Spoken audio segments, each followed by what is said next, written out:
Infosys founder Mr. Narayana Murthy recently said he was wrongly idealistic about not letting his wife, Sudha Murty, join Infosys.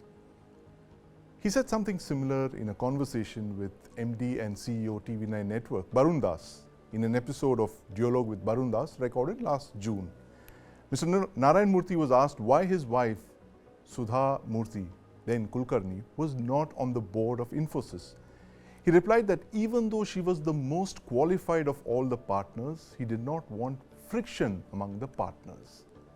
Now, we are coming into an era when the representation of women in the boardroom is not that high. It's worrying, in fact. And joining me to discuss this trend today are Sairee Chahal, founder and CEO, Sheroes, and business strategist Lloyd Mathias, my colleague Kartik Malhotra. Ladies and gentlemen, welcome to the News9 Plus Show. But first, let's listen into the part of the dialogue question we asked Mr. Narayana Murthy to give you the context for what we are talking about today. Mr. Murthy, you have been known for your generosity as well, right? And you had often said that you didn't mind giving away. You had made the culture of distributive justice in India, in the corporate world. You led the way. Do you ever think that you could have ceded the seat of the chairperson and Infosys were built by a Kulkarni, not by a Murthy? Has it ever crossed your mind? Your vision is there, but there was a person. No, I think right in the beginning, we both discussed, of all the wives of the founder and the co-founders, she is the most qualified. She was first rank in all her not only wives, she was the most qualified amongst all the founders. Number two, she had a distinction in her master's degree. She had got a scholarship to one of the most famous universities in the world, all of that for her PhD. So on the question of merit, she was clearly the best. There was no doubt. I mean, I'm using data. I'm not making any conjecture. As you said that. However, we both sat down and discussed whether both of us should be in it or one of us should be in it. I think my view was, at that point in time, I was trying to reduce unnecessary friction amongst the group of founders. My view was, even though she is the most qualified person, if she were to become a part of it, then somebody else will, my wife will also become. They may not be suitable, but I wanted to avoid all those issues. That's the reality. Therefore, Sudha was very kind to say, look, I want you to have peace, and this is your dream.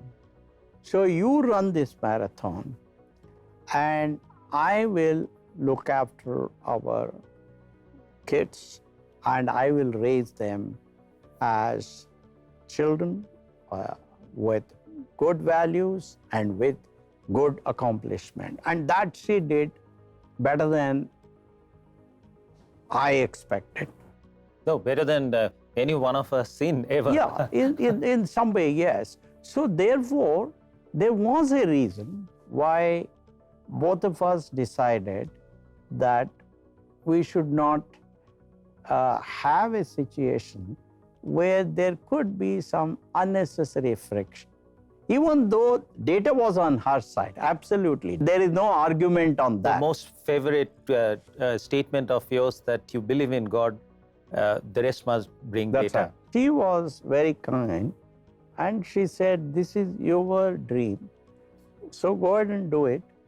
And I want to do something which is even more important for our family, which is bringing up two wonderful children.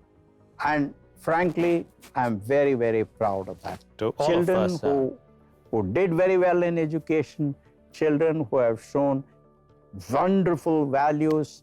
I think that is very That is important. brilliant.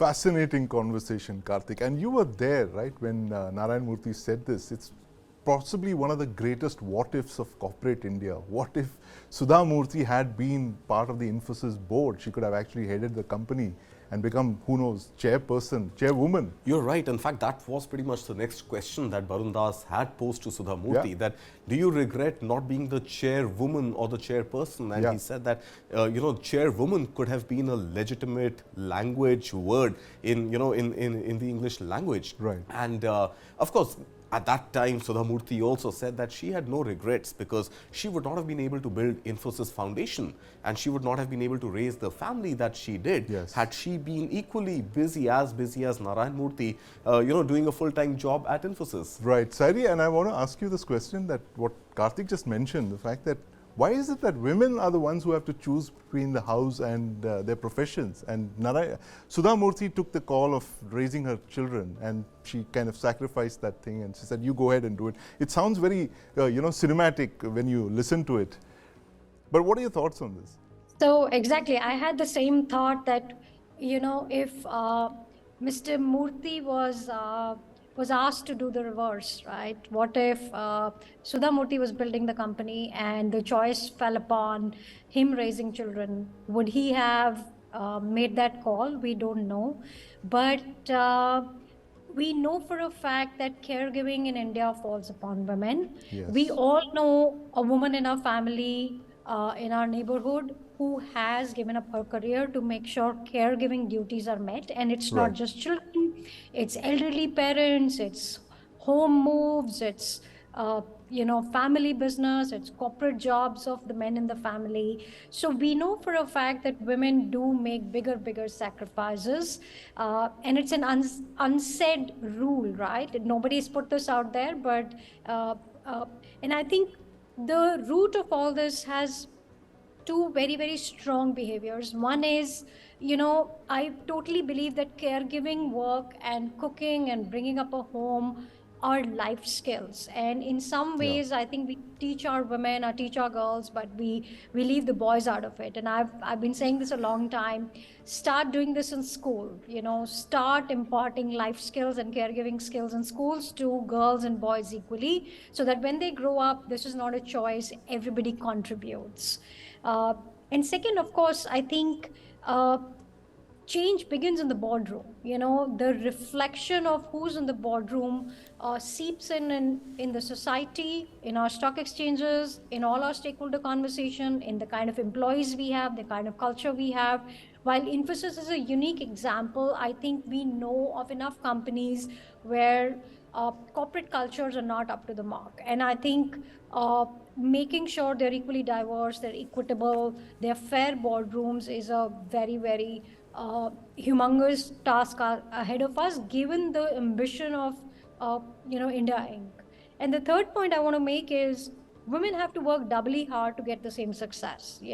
Had Sudha Murty taken that call, or we all know women who are in boardrooms, who've gotten to the C-suite, the work for them is doubly hard because not only they're challenging the norm in the boardroom, but they're also doing the heavy lifting of, making sure things are fair at home and everything runs on time and the trains run on time.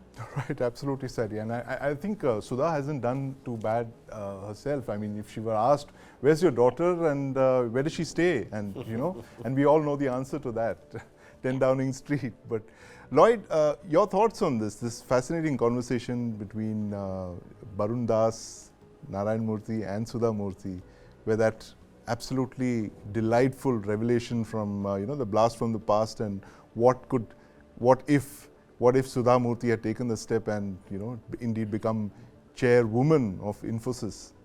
Yeah, I think that was truly an exceptional conversation. I think firstly, I really think that hats off to Mr. Murthy for being so candid about a past story. The realization or the fact that there was this opportunity where it could be either one or the other, and for whatever reason, as a couple, they chose between them that she would step aside and take over family responsibilities, which in reality is possibly as big, if not a bigger task than what he did. Of course, history would have been altered, but I think it's very honest and straightforward of him. And obviously, bigger compliments to Mrs. Murthy. I think the very fact that she so graciously agreed to, do what to bring up children, which I think is remarkable. I think, having said which, I'd agree with a lot of the points that Sairee made. That Indian culture typically has kind of put the onus of home tasks with the woman, right? Unfortunately, so, but I think culturally that's the way we've evolved. And I think the time for change is well nigh upon us. And we have enough role models both within India, if you look at a Kiran Mazumdar-Shaw or ladies who've done great things, and obviously internationally, starting with Indra Nui. So I think it's clearly time, but a lot of the change will be cultural, which have to start from the family, which is when you realize that both male and female offspring have an equal right and an equal opportunity within a company setup. And obviously, this also needs to be fostered by progressive organizations. We've seen large organizations, large family-run organizations where the daughter of the house doesn't get as much responsibility. But I do believe that is changing, and I think the time is ripe. So I'm very glad that Mr. Murthy was so candid in this conversation. This has actually flagged off this debate, and I think it was much needed.